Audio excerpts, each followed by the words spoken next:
Alhamdulillahi Rabbil Alameen. Allahumma salli ala Muhammadin wa ala alihi wa sahbihi wa sallam.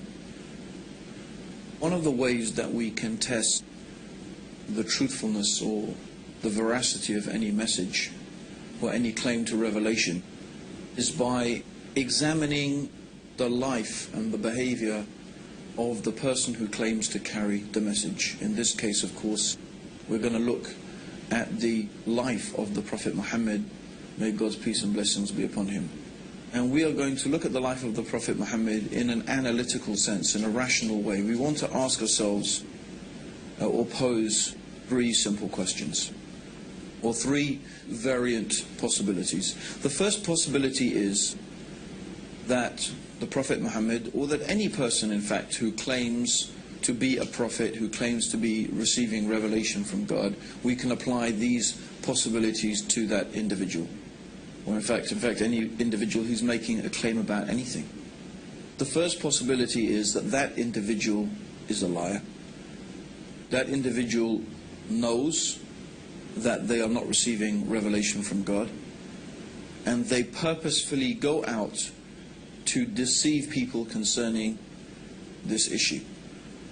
Now obviously such a character, such a personality would display various characteristics, and that there are certain things that would necessitate the effectiveness of such a deception. We'll examine those issues just in a minute. The second possibility is that the individual is not a liar. The individual sincerely and truly believes that they are receiving revelation from God, but they are deluded. They are perhaps suffering from some type of psychotic mental condition. Perhaps they are suffering some form of delusion, but the person sincerely and truly believes that they are a messenger from God. They are not lying, they are not deceiving, they actually truly believe it. And such an individual will also display certain characteristics, certain attributes, certain ways of behaving. And the third possibility is, of course, that that individual is telling the truth. That individual actually is indeed receiving revelation from God. What we want to do is apply this analytical approach to the Prophet Muhammad. And we don't have time to examine in depth and in detail the whole life and the character of the Prophet Muhammad. So what we want to do today, very briefly, is begin by discussing what the opponents of Islam have said in their arguments about the Prophet Muhammad. Now, being opponents of Islam, of course, they are not prepared to accept the third alternative, that Muhammad, may God's peace and blessings be upon him, was a prophet. So they have to find some other explanation. They have to come to some other conclusion as to why Islam is the way it is. How did the information in the Quran come to be the way it is? How do we explain the behavior and the life and the teachings of Prophet Muhammad and the whole of Islam? Since they can't accept that he is a prophet of God, they must find an alternative explanation. Now, one of the oldest polemicists against Islam was a man called John of Damascus. John of Damascus was a monk who wrote some of the first actual written attacks against the Prophet Muhammad. Of course, in the life of Prophet Muhammad, he suffered many attacks and many insults and many abuses by the Quraysh. But this was the first constructed attack against the Prophet Muhammad, and even these writings exist today. And John of Damascus posited the argument that Muhammad had invented Islam. He was a liar. The whole thing was contrived, the whole thing was invented. And in order to explain the information in the Quran, John of Damascus said that the Prophet Muhammad learnt it from a Nestorian priest. A Nestorian priest, the Nestorians are a sect of Christianity. And he claimed that all of this information was learnt from a Nestorian priest, and others have proposed the same type of idea, that he had someone from whom he was gathering all of this information, maybe some priests, maybe some rabbis, but anyway, this information must have come from some human source, someone who was well versed, someone who was knowledgeable in religious affairs, in legal affairs, and so on and so forth, who is feeding Muhammad this information. And that Muhammad invented this whole religion for his own personal gain. So this is one proposition. Now, some modern writers have taken that same approach, but they have tried to give the cloud, as we could say, a silver lining. They said, yes, Muhammad invented Islam, but his intentions were good. He invented it because he found his people in such a bad condition that he wanted to improve their condition, and he decided that monotheism and removing them from idolatry was the best path to their reformation. But it still leaves the question, from where did Muhammad get this information from that we find contained in the Quran and in the teachings of the Prophet Muhammad? It still leaves us with the position that he must have lied, he must have invented it, he must have got that information from somewhere. So this is one particular group of writers have gone down this line. And they obviously will not accept that the Prophet Muhammad is a messenger from God. The other group has taken a different approach. They examined the life of Prophet Muhammad, and they said that, well, everything we can see about this man, from his character, from his personality, from the way that he behaved, from his personal characteristics that he displayed to his wives, to his companions, and so on and so forth, shows that this man genuinely believed that he was a messenger of God, because he did not behave in the manner and with the characteristics of a liar. In fact, as we have previously mentioned, he was known amongst his people for his truthfulness, his trustworthiness, and his honesty. One of the nicknames that the pagan Arabs had given to Prophet Muhammad before he claimed prophethood was Al-Amin, and Al-Amin means in Arabic the truthful and the trustworthy. He was well known amongst them for his honesty, his truthfulness in his dealings, and his sincerity. And these characteristics the Prophet Muhammad continued to display throughout all of his life. And so they said, well, the Prophet Muhammad manifested this apparent and obvious sincerity and truthfulness. We don't find duplicity in his character. We don't find deceitfulness in his character. So they said, no, we cannot accept that the Prophet Muhammad was a liar. Therefore, we believe that he was deluded. He was suffering from some psychotic condition, some form of epilepsy, some neurosis that made him believe that he was a prophet, but he was a very sincere individual, although concerning the issue of being a prophet of God, of course, we don't accept that. This is what they claim. Therefore, they explain the life of Prophet Muhammad, and they explain him by saying that he was suffering some type of delusion. Now, what is interesting is when we bring both of these two ways of describing or explanation for the life of Prophet Muhammad together, when we bring them together, we are left with a problem. And the problem is this, is these two different ways of examining the life of Prophet Muhammad actually contradict each other. The first one says that we need to explain the information in the Quran. We need to explain its deep knowledge of theology, of philosophy, of law, of religion, of history, of science, and all of these things are manifest and clear in the Quran. Where did this knowledge and information come from? These people say, well, the Prophet Muhammad must have learnt it from someone. But the other is that the Prophet Muhammad was honest and truthful and trustworthy. So on one hand we need, or the people who are trying to attack the Prophet Muhammad and say that he's not a prophet, they need on one hand to say he was a liar, and they need to say that to explain the information in the Quran. On the other hand, they need to say that he was deluded, because that's the only way that they can explain his truthfulness and his sincerity.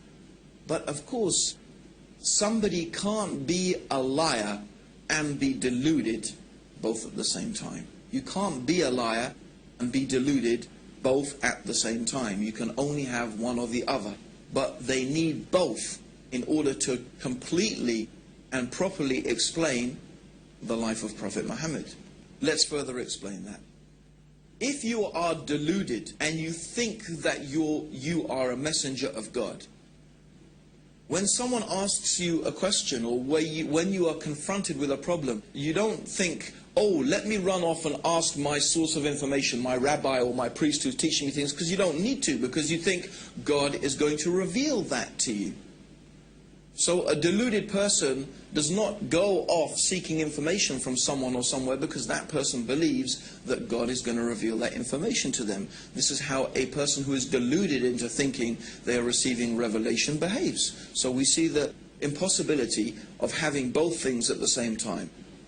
Of course, a simple way to reconcile these conflicting opinions is that the information in the Quran concerning theology and philosophy and history and science and so on and so forth is there because this knowledge has come from God. And the sincerity and the truthfulness of the Prophet Muhammad is there because he was exactly what he claimed to be, a messenger of God. And in fact, this is the sincere and honest way to reconcile these two things, to come to the rational conclusion that the Prophet Muhammad must be what he claimed to be, a messenger of God.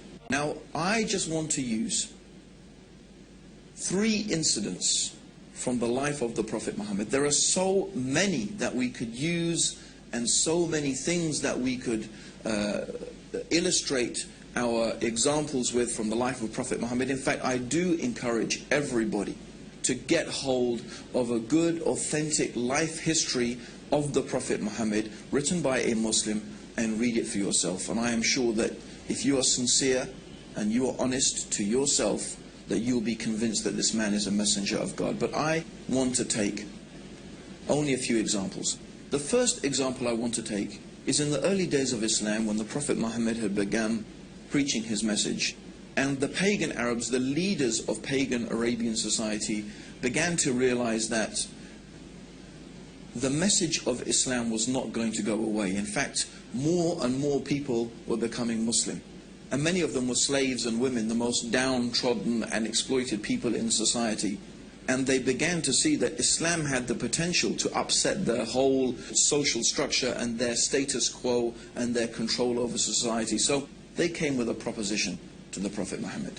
This is the leaders of the pagan Arabs. They said, look, if you want to be our king, if what you desire by calling people to this religion is to be our king, we will make you our king.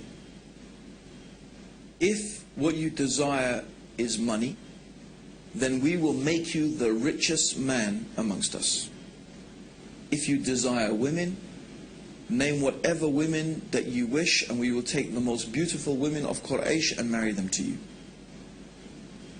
And if you are suffering from some illness or from some disease that you say this spirit comes and talks to you, we will spend any amount of money and do whatever we can until you are cured from this illness. So if we really think about this offer that was made by the pagan Arabs to Prophet Muhammad, every possible worldly motivation is there. Do you want to be the king? In other words, if the Prophet Muhammad is seeking to be a ruler and to be king, they'll say, we'll make you our king. You want to be rich? If that's your motivation, we'll give you money. You want women? We'll give you whatever women you like. You have some problem, you have some disease, we will spend whatever it takes until it is cured. What is there? What worldly offer is not contained in this offer? It's all there. If the Prophet Muhammad was motivated by any worldly needs or by any worldly desire, he could have accepted their offer and it would have been satisfied. So what was his reply? His reply to his uncle is famous. In one of the books of Seerah it is mentioned that, "Oh my uncle, if you give me the sun in one hand and the moon in the other, I will never leave off calling to this message. Or in another time he said to his uncle that I cannot abandon calling to this religion and to this message any more than you could take a torch and light it from the sun. So clearly, the Prophet Muhammad was not motivated by worldly desires. And we have to again pose the question, is this the manner of a liar? Is this the manner of a deluded person? Then another amazing incident that we want to narrate is when the Prophet Muhammad first publicly called people to Islam. A truly remarkable thing happened. He stood on the top of a mount, of a particular hill in Mecca called Mount Safa. And traditionally, this was a place where if Mecca was being attacked, someone would go and stand on the top of this hill and shout a warning to the people that the city was being attacked. So the Prophet Muhammad went to the top of this mountain and started shouting and calling the people. So the people came, and all of the tribes, everybody came, and if the leader of the tribe did not come, they sent a representative. And so when the people were gathered in front of him, the Prophet Muhammad started calling the various tribes of Mecca by name. Oh, tribe of such and such, oh, tribe of this and that, calling the different tribes. And then he said, I have come to warn you of a terrible punishment from your Lord. I have come to warn you of a terrible punishment from your Lord. When one of the uncles of Prophet Muhammad heard this, his name was Abu Lahab, he started insulting the Prophet. He started cursing the Prophet Muhammad. May your face be rubbed in the dust. Is this what you wasted our time for, Muhammad? For this? You wasted our time for this? We could have been earning money in the marketplace and you wasted our time for this? And this is when some verses of the Quran were revealed. These verses of the Quran are very well there. It's one of the short chapters at the end of the Quran. Tabat yada abi lahabin wa tab.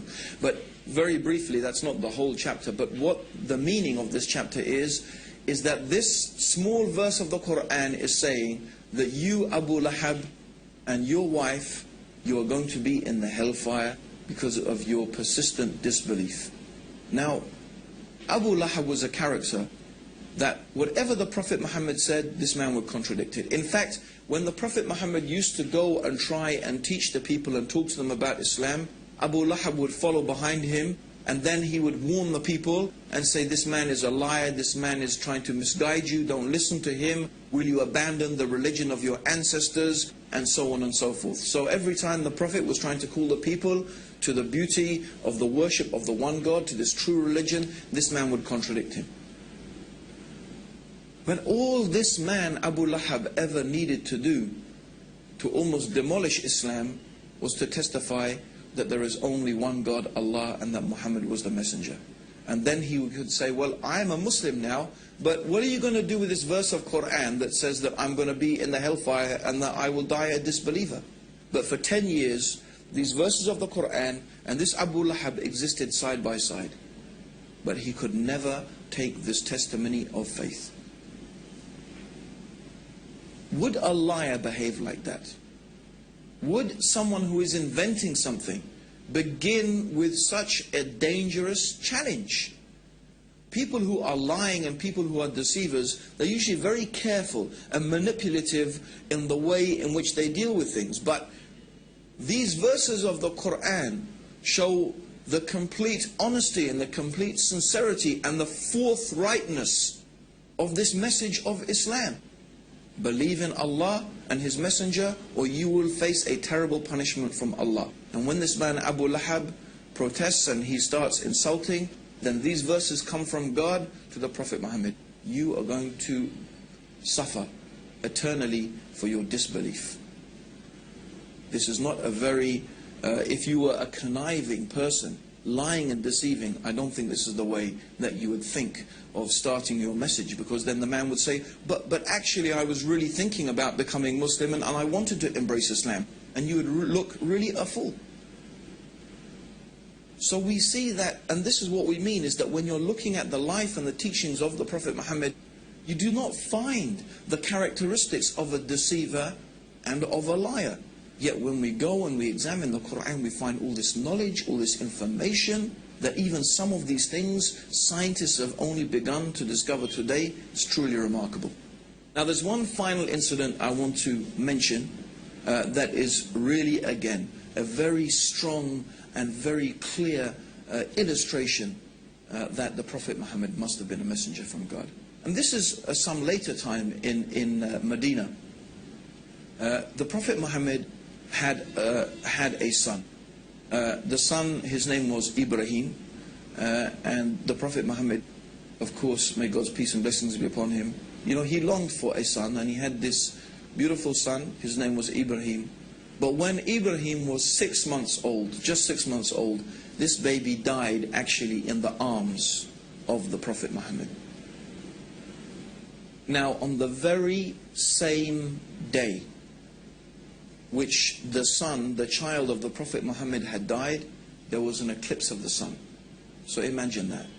The Prophet Muhammad's son dies, and the very same day there is an eclipse of the sun. And I'm sure there's many people, even right now, who would say, that's it for me. If there was an eclipse of the sun on the same day that his son died, he must be a prophet of God. You would think of it that it's a type of proof.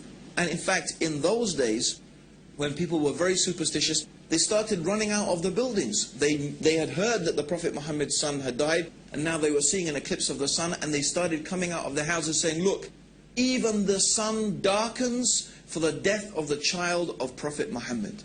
So this is what the people were saying.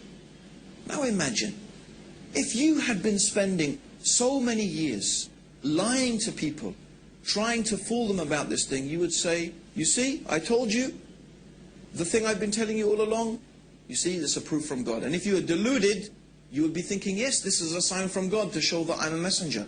But what did Prophet Muhammad do? He called the people and he said to them, and when he called them, he assembled them in front of them, he said, this is just the sun and the moon. And they are from the natural ayat of God, the natural processes that God has made. And the sun and moon does not eclipse or rise or set for the death or the birth of any man. So when you see this, pray to your Lord. Is this the words of a deluded person? Are these the words of a liar? No.